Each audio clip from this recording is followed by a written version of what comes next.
YouTube world, Sean here. So a company called Fieryred recently reached out to me to do a review and an installation video on their winch line.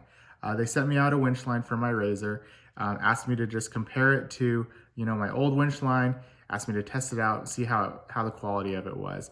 I agreed to do that, so let's get started with this. So this is the winch line that they sent to me. I'm comparing it to my old winch line that I just took off of my razor, and there's some big differences in quality. So to give you a little bit of the specs of this winch line, this is going to be a 3/16 inch winch line. It's rated at 8,200 pounds. The end protective sheath of it is 3.5 feet long, and it weighs in just at over half a pound. This is my old winch line. This is going to be a 1/4 inch winch line. It has about a 7,000 pound rating to it. And there's some very big differences between the two. We're just gonna call this generic winch line. So to get started, the first thing I noticed when I unboxed this winch line was the quality of it, how tight the weave is on it, and how it's very, very stiff, which is really nice. After pulling off my old winch line, which this winch line is only a couple weeks old, actually. I haven't even used it yet. I just got it spooled onto my winch.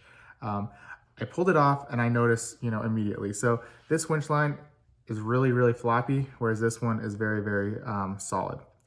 The other thing I noticed right away, this winch line that hasn't been used yet is already starting to fray. It's starting to come apart, which is pretty concerning to me that I don't know how well it would have lasted if I would have had to use it out, doing a recovery or whatnot on my razor. So once again, its weave is just not very robust compared to, or tight compared to the Fieryred's winch line.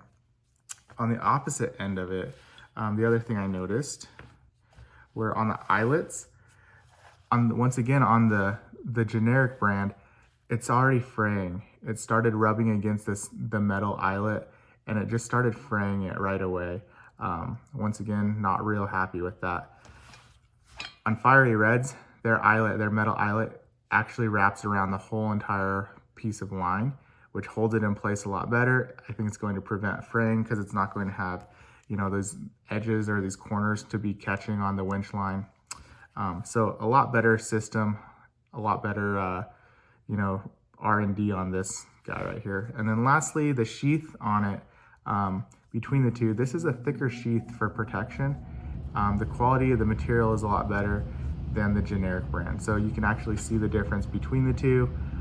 This one has, a lot thicker strand of thread to it versus this one, once again, it's already kind of coming apart a little bit. So big difference in quality. This one, I think is going to hold up a lot better. So let's get started, get this thing installed on my winch, and I'll show you how to install it right now. All right, so I'm going to be installing this winch line on my 2020 Polaris Razor S4 1000. I already have the Fairlead on. It's a Haas Fairlead for it, so the correct Fairlead for typically for synthetic winch line. And we're going to just go ahead and get this installed right now.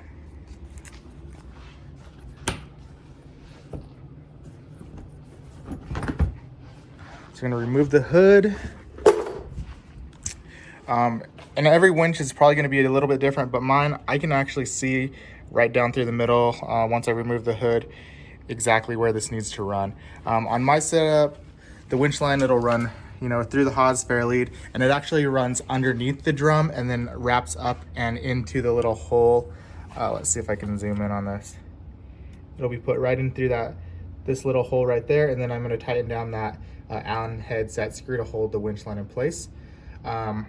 We'll get like 8 wraps around the drum, and then I'm going to actually put some tension on the razor and finish wrapping the rest of the winch line on.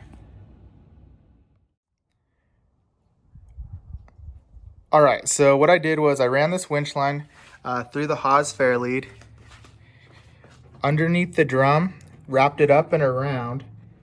I put it through the little hole right there that's in the drum. Once it came out the other end, I ran that set screw right down on top of the winch line to hold it in place. I've got my remote hooked up. So we're going to by hand wrap about 8 wraps around the drum, and then I'm going to hook it up to the hitch of my truck, and we'll apply the brake to the razor a little bit to give it some drag, so we can tension up the rest of the winch line. So let's get started doing that.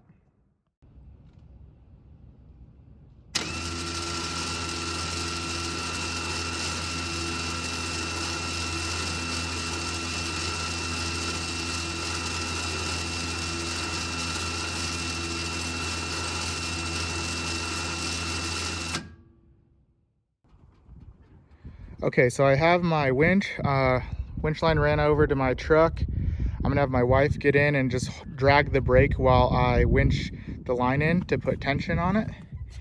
And so what we're gonna do is we're just basically gonna go run, back and forth along the drum until the winch line's all the way in. And that's going to tension that line properly. So I'm gonna set this camera up and we'll get that done.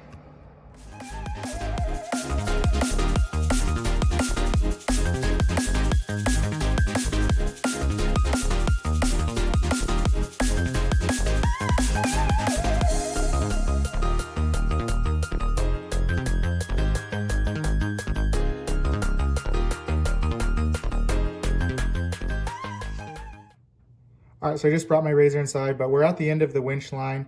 I got all of it spooled up except for like the last 3.5 feet. So that's where it's at. That's where the sheath is. So I'm gonna finish spooling this in, but I just wanted to show you that it's properly spooled, nice even rows left to right. Nothing's, overlapping each other. They're very straight lines. So this is what your winch line should look like. And I'm gonna finish getting this spooled in and I'll show you what the end result is.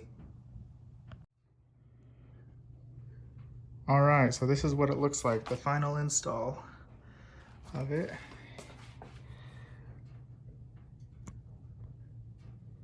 So I got everything wrapped all nice in there. It's all tensioned correctly. And we're ready to rock and roll. So if you find this video useful, please give it a thumbs up, subscribe for new videos.